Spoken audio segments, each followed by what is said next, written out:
नमस्कार, जय हिंद, वंदे मातरम। बहुत बहुत स्वागत है आप सभी अभ्यर्थियों का आपके अपने YouTube चैनल एग्जाम ट्रिकी में। दोस्तों, इस वीडियो में बात करेंगे अधिगम अक्षमता पर। अधिगम अक्षमता का अर्थ, परिभाषा और वर्गीकरण मोस्ट इंपॉर्टेंट टॉपिक है सभी अभ्यर्थियों के लिए, चाहे वो DEd special education hearing impairment के हों, चाहे वो विजुअल इंपेयरमेंट के हों, चाहे वो इंटेलेक्चुअल डिसेबिलिटी के हों, क्योंकि यह जो टॉपिक लिया गया है ये आपके कॉमन पेपर से लिया गया है, यानी कि इंट्रोडक्शन टू डिसेबिलिटी से लिया गया है और मोस्ट इंपॉर्टेंट टॉपिक है। 1 से 2 नंबर का टॉपिक आपको इस वीडियो से मिलने वाला है।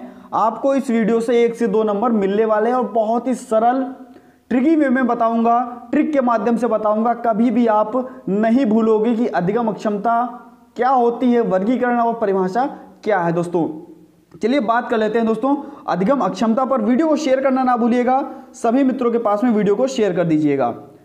जान लेते हैं सबसे पहले अर्थ को और फिर हम परिभाषा पे बात करेंगे। उसके बाद में हम इसका वर्गीकरण देखेंगे। अफेजिया क्या होता है, डिसलेक्सिया क्या होता है, डिस्ग्राफिया क्या होता है, डिस्कैल्कुलिया क्या होता है, डिस्मोर्फिया क्या होता है, इन सभी चीज़ों को देखेंगे। तो सबसे पहले हम बात करते हैं अधिगम अक्षमता पर। और आप लोगों को दिख रहा है दोस्तों, अधिगम को हम क्या बोलते हैं दोस्तों, लर्निंग। इसको बोलते हैं लर्निंग, अक्षमता को हम बोलते हैं डिसेबिलिटी। अधिगम का मतलब है, अधिगम शब्द का आशय है सीखने से, यानी कि लर्निंग को क्या बोलते हैं दोस्तों, अधिगम को क्या बोलते हैं, सीखना बोलते हैं। अधिगम को हम क्या बोलते हैं, अपनी साधारण भाषा में क्या बोलते हैं, सीखना बोलते हैं, याद रखिएगा। और सीखने की अक्षमता, सीखने में जो चीज़ें हमको बाधक बन रही हैं, जो अक्षमता है हमारे अंदर, उसी को हम क्या बोलेंगे दोस्तों, अधिगम अक्षमता। अक्षमता का तात्पर्य क्षमता के अभाव या क्षमता की अनुपस्थिति से है, यानी कि वो क्षमता जो सभी बच्चों के पास में है, हो सकता हो उसमें से कोई ऐसी क्षमता हमारे पास कम हो जिसके कारण हमको अक्षमता मुझे लग रही हो या अक्षमता हो, कह सकते हैं दोस्तों। और इसका दोस्तों सर्वप्रथम प्रयोग सैमुअल क्रिक द्वारा किया गया। याद रखिएगा, अधिगम अक्षमता पद का सर्वप्रथम प्रयोग 1963 ईस्वी में किसके द्वारा, सैमुअल क्रिक के द्वारा किया गया। सैमुअल क्रिक के द्वारा किया गया 1963 ईस्वी में।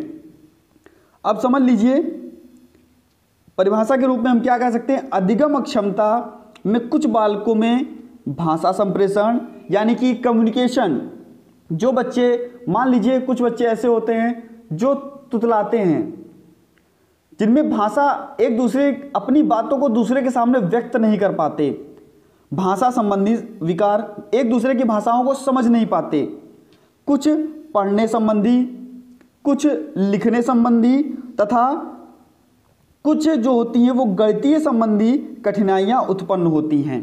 यानी कि भाषा संप्रेषण, एक दूसरे से कम्युनिकेशन करने में, लिखने में कुछ बच्चे ऐसे होते हैं जो इस वाली सा को ये वाली शा लिख देते हैं, और इसी प्रकार से काफ़ी सारी चीज़ें, छा को दोस्तों क्या लिख देते हैं, छा लिख देते हैं, या सही से जो शब्द है उसको नहीं बना पाते। अगर हम गणितीय संबंधी विकार बोलें तो दोस्तों 505 को क्या लिखेंगे, 055, या अगर हम बोलें 10 को तो 01। इस प्रकार की जो अक्षमता होती हैं वो दोस्तों अधिगम अक्षमता के अंतर्गत आती है। ऐसे बालक, अक्षमता वाले बालक अधिगम अशक्तता वाले बालक कहलाते हैं। अब हम देख लेते हैं दोस्तों इसका वर्गीकरण किस प्रकार से किया गया।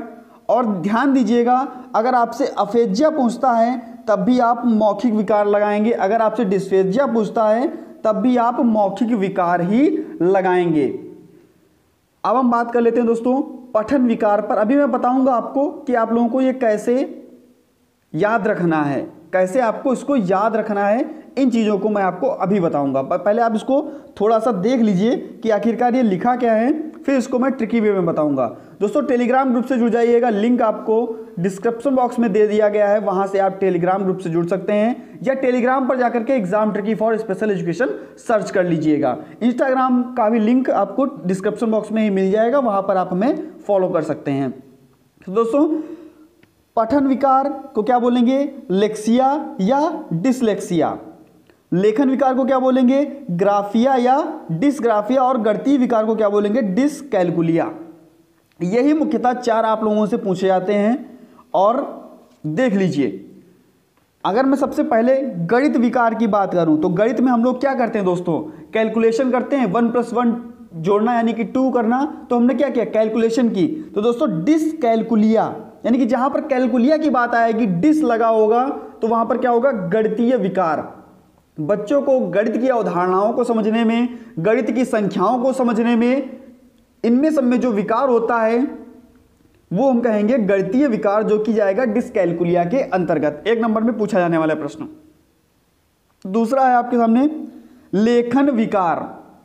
अच्छा एक बात बताइएगा, हम लोग लिखते कैसे हैं, हम लोग कैसे लिखते हैं, हम लोग लिखते हैं हाथ में पेंसिल को पकड़ करके। और कहां पर लिखते हैं, कहां पर लिखते हैं, तो पेज पर लिखते हैं।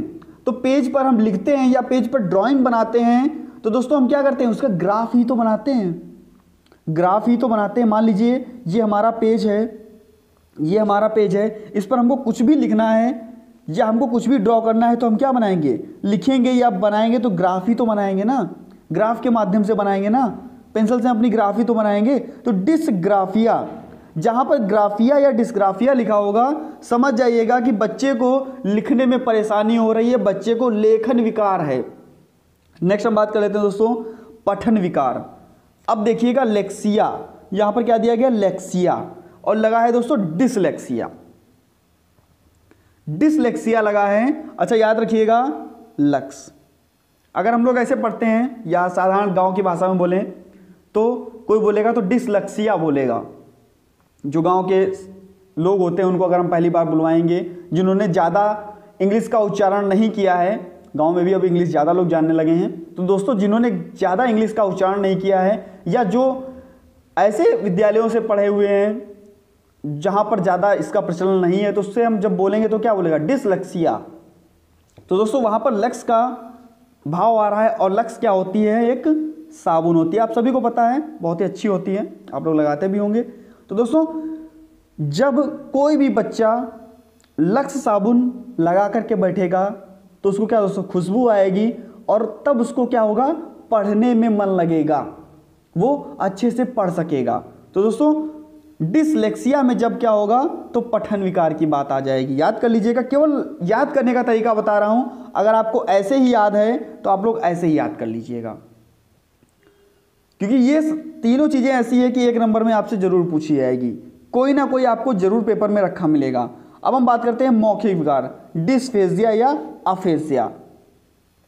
अफेजिया लगा देंगे या डिस्फेजिया लगा देंगे तो दोस्तों यह आपका हो जाएगा मौखिक विकार से। वीडियो अगर अच्छी लगी हो तो वीडियो को लाइक कर दीजिएगा, और चैनल पर बने रहने के लिए चैनल को सब्सक्राइब करने के बाद में बेल आइकन में ऑल का ऑप्शन आता है, उसी को प्रेस कर लीजिएगा। हमारी जितनी भी लेटेस्ट वीडियोस की नोटिफिकेशन होगी आपको समय से मिलती रहेगी। मिलता हूं दोस्तों नेक्स्ट वीडियो में नई जानकारी के साथ, कुछ नए टॉपिक के साथ। बने रहिएगा हमारे साथ। धन्यवाद।